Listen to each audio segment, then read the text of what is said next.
எசாயா அதிகாரம் 5. திராட்சை தோட்டம் பற்றிய கவிதை.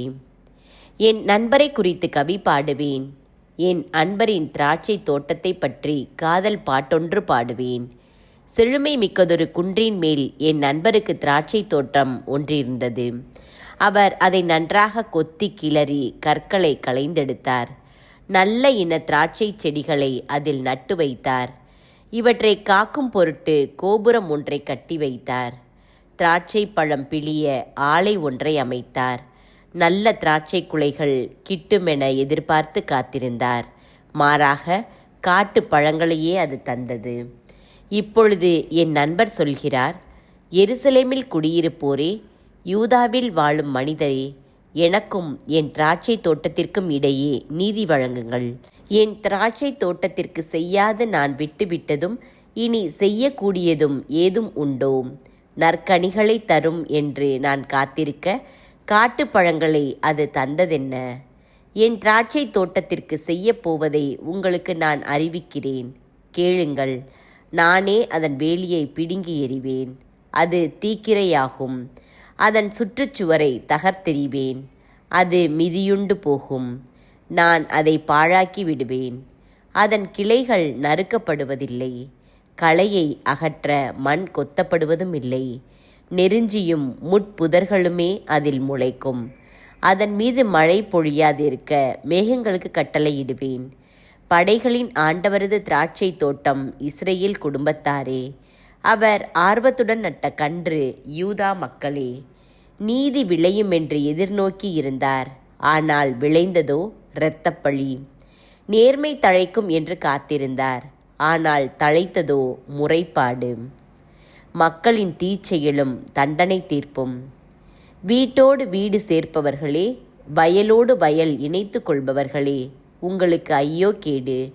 பிறருக்கு இடமில்லாது நீங்கள் மட்டும் தனித்து நாட்டில் வாழ்வீர்களோ? என் காது கேட்க படைகளின் ஆண்டவர் ஆணையிட்டு கூறியது இதுவே. மெய்யாகவே பல இல்லங்கள் பாழடைந்து போகும்.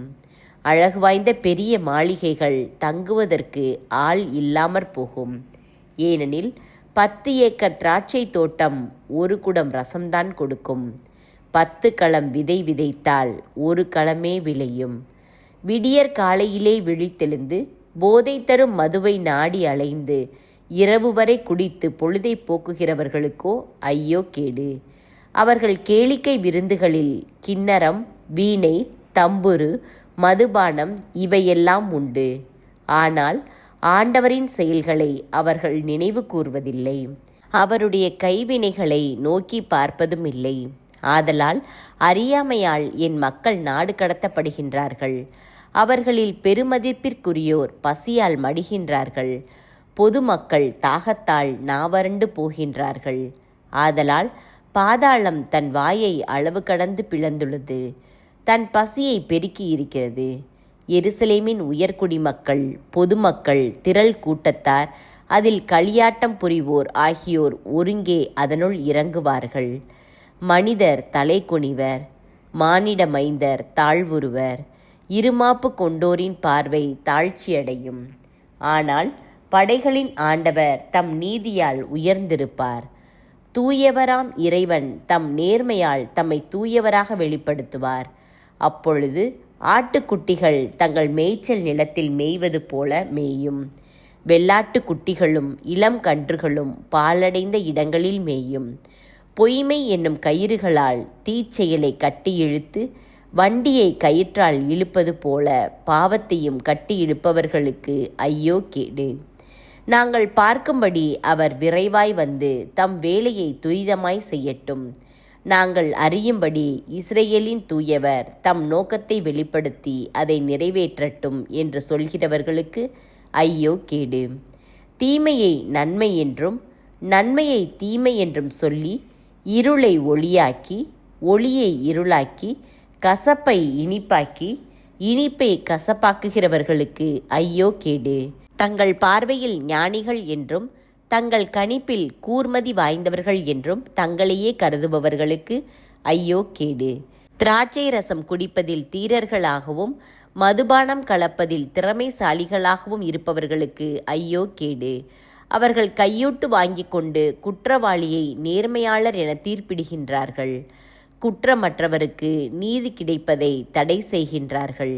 ஆதலால் நெருப்பு தணல் வைக்கோலை எரித்து சாம்பலாக்குவது போல, காய்ந்த புல் தீக்கிரையாக்கி தீந்து போவது போல அவர்கள் ஆணிவேர் அழுகிப்போகும். அவர்கள் வழிமரபு துரும்பு போல் பறந்து போகும். ஏனெனில் அவர்கள் படைகளின் ஆண்டவரது திருச்சட்டத்தை புறக்கணித்தார்கள். இஸ்ரேலின் தூயவரது வாக்கை வெறுத்து தள்ளினார்கள். ஆதலால் ஆண்டவரின் சினத்தீ அவருடைய மக்களுக்கு எதிராக கிளர்ந்தெழுந்தது. அவர்களுக்கு எதிராக அவர் தம் கையை நீட்டி அவர்களை நொறுக்கினார். மலைகள் நடுநடுங்கின. அவர்களுடைய சடலங்கள் நடுத்தெருவில் நாதியற்று குப்பை போல் கிடந்தன. இவையெல்லாம் நடந்தும் அவரது சீற்றம் தணியவில்லை. நீட்டிய சினக்கை இன்னும் மடங்கவில்லை. அவர் தொலையிலுள்ள பிற இனத்துக்கு ஓர் அடையாள கொடியை காட்டியுள்ளார். மண்ணுலகின் எல்லைகளிலிருந்து சீழ்கை ஒளியால் அதனை அழைத்துள்ளார். அந்த இனம் வெகு விரைவாய் வந்து கொண்டிருக்கின்றது. அவர்களுள் ஒருவனும் களைப்படையவில்லை, இடறி விழவில்லை, தூங்கவில்லை, உறங்கவும் இல்லை. அவர்களில் யாருக்கேனும் இடுப்பு கச்சை அவிழ்ந்து விழவில்லை. மிதியடிகளின் வாரேதும் அருந்து போகவும் இல்லை. அவர்களுடைய அம்புகள் கூர்மையானவை. அவர்களுடைய விற்கள் நாணேற்றப்பட்டுள்ளன. அவர்களுடைய குதிரைகளின் குளம்புகள் கருங்கற்களைப் போல் காட்சியளிக்கின்றன. அவர்களுடைய தேர் சக்கரங்கள் சூறாவளி காற்றைப் போல் சுழல்கின்றன. அவர்களின் கர்ச்சனை பெண் சிங்கத்தினுடையதை ஒத்தது. இளம் சிங்கத்தைப் போல் அவர்கள் கர்ச்சிக்கிறார்கள். உரிமை கொண்டு தங்கள் இரையை கவ்வி பிடிப்பார்கள். யாரும் விடுவிக்க இயலாதவாறு இரையை எடுத்துக்கொண்டு போய்விடுவார்கள். அந்நாளில் கடலின் பேரிரைச்சலைப் போல் இஸ்ரேலுக்கு எதிராக இறைந்து உருமுவார்கள். நாட்டை ஒருவன் பார்க்கையில் இருளும் துன்பமுமே காண்பான். மேகத்திரள் ஒளியை விழுங்கிவிட்டது.